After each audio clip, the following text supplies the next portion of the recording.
আমায় ভাসাইলি রে, আমায় ডুবাইলি রে, অকুল দরিয়া বুঝি কুল নাই রে। আমায় ভাসাইলি রে, আমায় ডুবাইলি রে।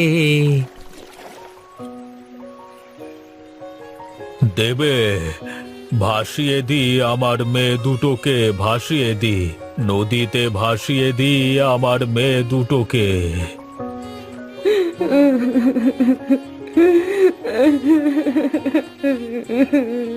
কি কপাল আমাদের! বিধাতা আমাদের কোনো সন্তান দেননি এতদিন, কিন্তু আজ এত বছর পরে যমজ সন্তান লাভ করার পরেও আমরা তাদের আমাদের কাছে রাখতে পারলাম না।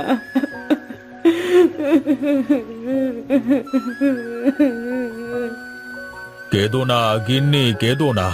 আমাদের মেয়েরা আমাদের ছেড়ে সারা জীবনের মতো যাচ্ছে না। ওরা শুধু কয়েকটা বছর আমাদের ছেড়ে থাকবে, তারপরে আমাদের মেয়েদের আমরা ফিরিয়ে আনবো।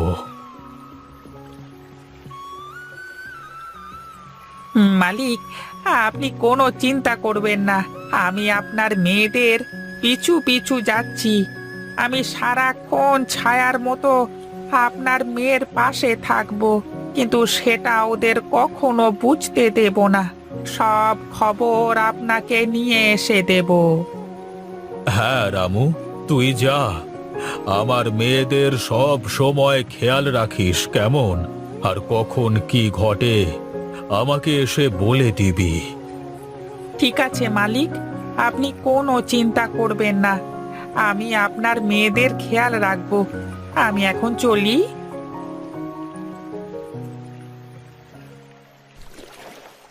হে বিধাতা, আমার এই দুনিয়ায় আপন বলতে কেউ নেই। তুমি আমাকে কেন আপন লোক দিলে না বিধাতা? দুনিয়াতে এত লোক থাকতে আমাকে একটাও আপন লোক দিলে না। এমন কেন করলে বিধাতা? এমন কেন করলে?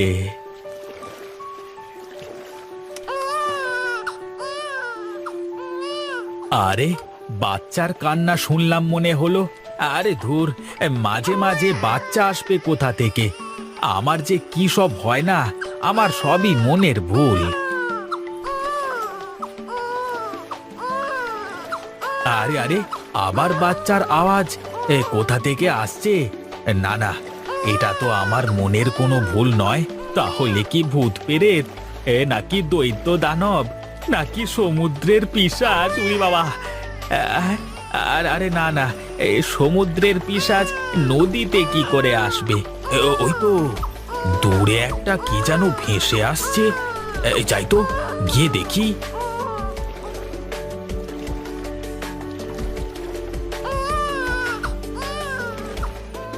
হায় বিধাতা, এ কি সর্বনাশী কাণ্ড! কে ফুটফুটে বাচ্চা দুটোকে এভাবে জলে ভাসিয়ে দিয়েছে? এখন আমি এই বাচ্চা দুটোকে নিয়ে কি করব? তবে কি বিধাতা আমার আপন মানুষকে পাঠিয়ে দিলে আমার কাছে? না, আমি বাচ্চা দুটোকে বাড়িতে নিয়ে যাই। ওদের আমি নিজের হাতে মানুষ করে তুলব। তুমি ধন্য বিধাতা, তুমি ধন্য। তোমার প্রতি হাজার শুকরিয়া এই অসহায় মাঝির মনের কথা শোনবার জন্য।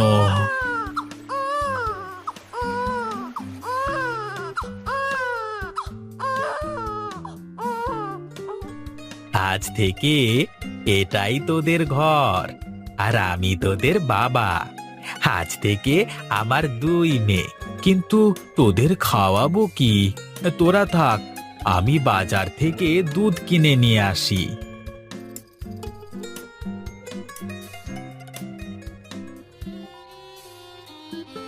বল বল রামু, কি খবর নিয়ে এসেছিস বল।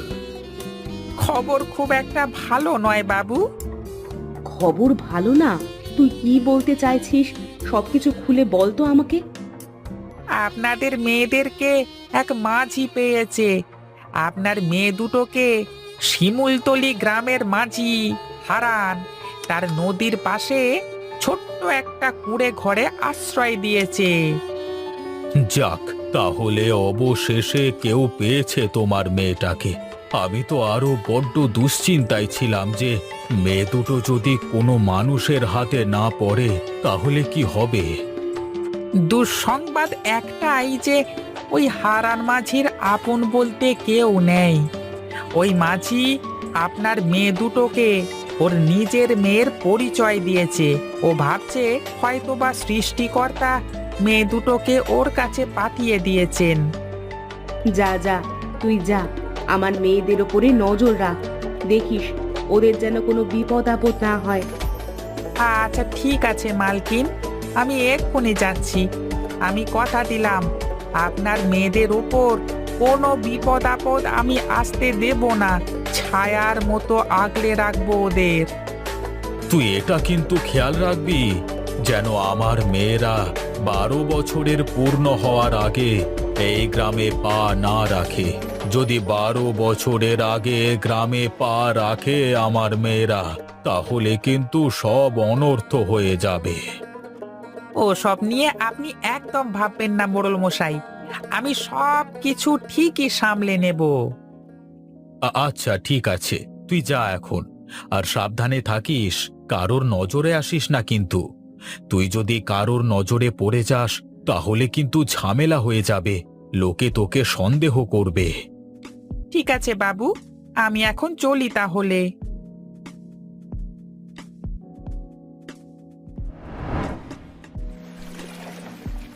মারে, তোরা শক্ত করে ধরে বসে থাকিস কিন্তু, এই নদীতে অনেক স্রোত, আবার তোরা ঠিকঠাক সাঁতারও জানিস না। এই নৌকা থেকে নিচে পড়ে গেলে কিন্তু ভারী বিপদ হয়ে যাবে। তুমি থাকলে আমাদের কিসের বিপদ বাবা? তোমার পাশে থাকলে আমাদের আর কোনো ভয় নেই। হ্যাঁ বাবা, দিদি একদম ঠিক বলেছে, তুমি পাশে থাকতে আমাদের আবার কিসের ভয়। বাবা বাবা, দেখো না ওই কিনারে কত সুন্দর শাপলা ফুল ফুটেছে, আমাদের ওখানে নিয়ে চলো না, আমরা কিছু শাপলা ফুল তুলবো। হ্যাঁ বাবা, চলো আমাদের নিয়ে চলো, শাপলা ফুল তুলবো। ঠিক আছে মা, আমি তোদের নিয়ে যাচ্ছি, চল।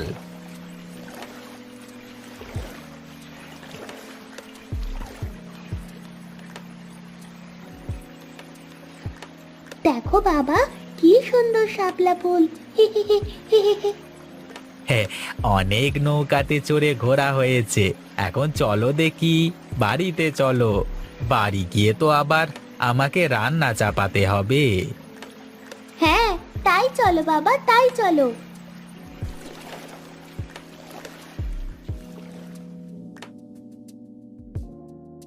কে খবর নিয়ে আসলে রামু? হ্যাঁ, একটা অনেক ভালো সংবাদ আছে আপনার জন্য বাবু, আর একটা অনেক খারাপ সংবাদও আছে। কোনটা আগে শুনতে চান বলুন? খারাপ সংবাদটাই বল তো দেখি। খারাপ সংবাদটা এই যে আপনার দুই মেয়ে হারান মাঝিকে একদম বাবা বলে মেনে নিয়েছে। ওরা দুই মেয়ে হারান মাঝিকে ছাড়া কিছুই বোঝে না, আর দুই মেয়ে যেন হারান মাঝির চোখের মণি, সারাদিন ওদের নিয়ে মেতে থাকে, খুব খেয়াল রাখে ওদের। এই কয়েক বছরে ওদের মধ্যে অনেক ভালো সম্পর্ক গড়ে উঠেছে, যে সম্পর্ক ভাঙা মুশকিল। তাহলে কি আমি আমার মেয়েদের কোনোদিন আপন করে পাবো না? কোনোদিন বুকে জড়িয়ে রাখতে পারবো না?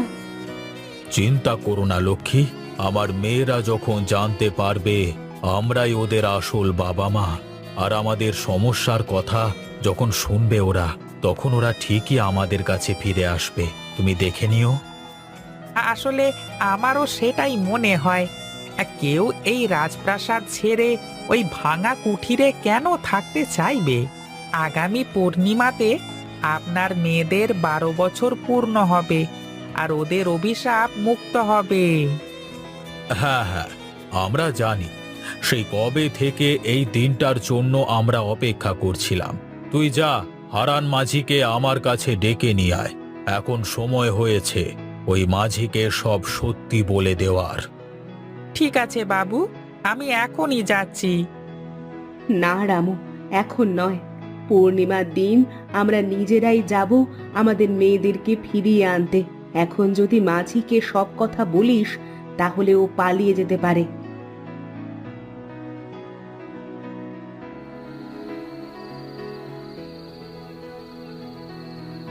হারান মাঝি, বাড়িতে আছো? কে আপনারা? এত রাতে কি চাই আপনাদের? খেয়া পার হবেন?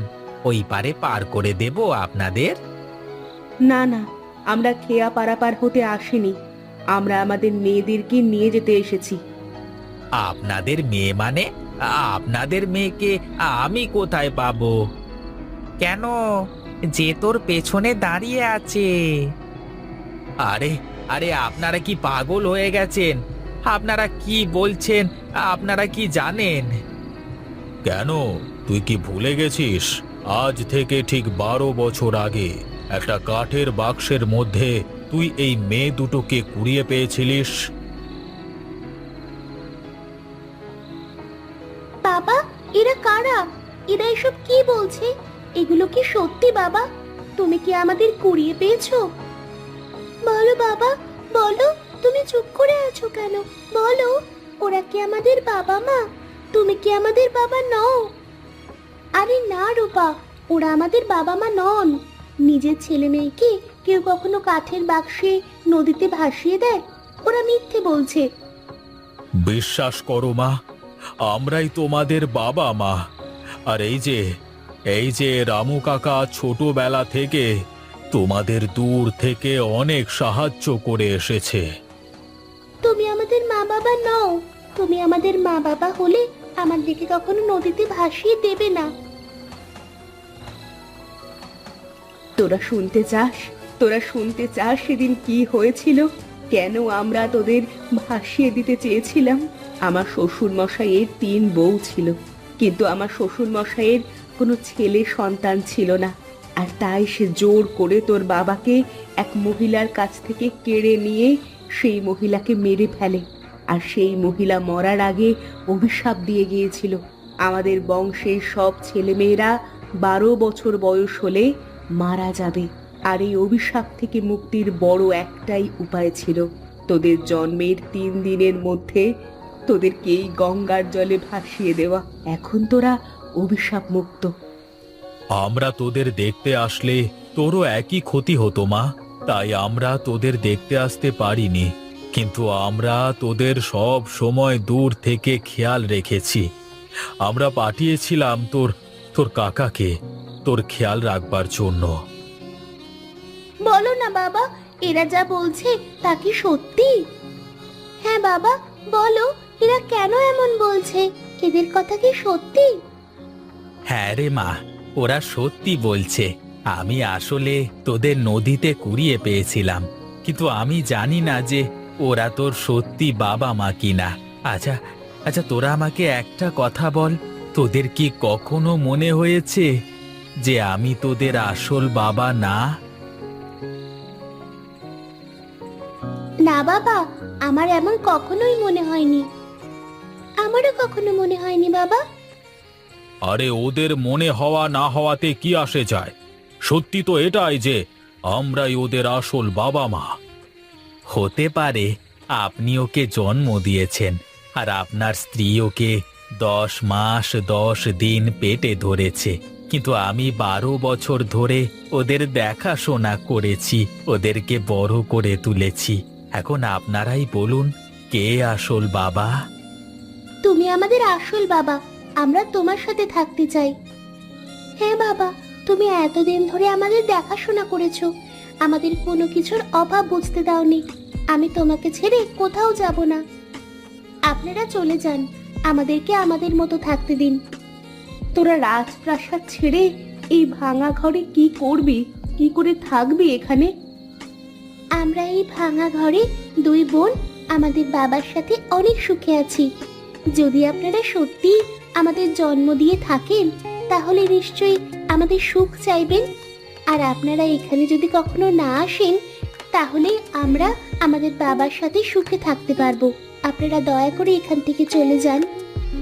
ঠিক আছে, তোরা যখন এখানেই থাকতে চাস তাহলে থাক, আমরা আর কখনো তোদের সামনে আসবো না।